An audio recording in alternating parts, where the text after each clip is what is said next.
The 14th century German recipe collection, Das Buch von guter Spis, describes a method to prepare what it calls Greek rice, or Ries von Kriechen,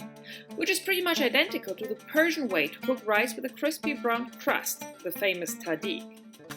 The fat that is used in the medieval recipe is lard, and the only other difference to the Persian rice seems to be the suggestion to sprinkle the ready rice cake with sugar, which was an expensive ingredient at the time.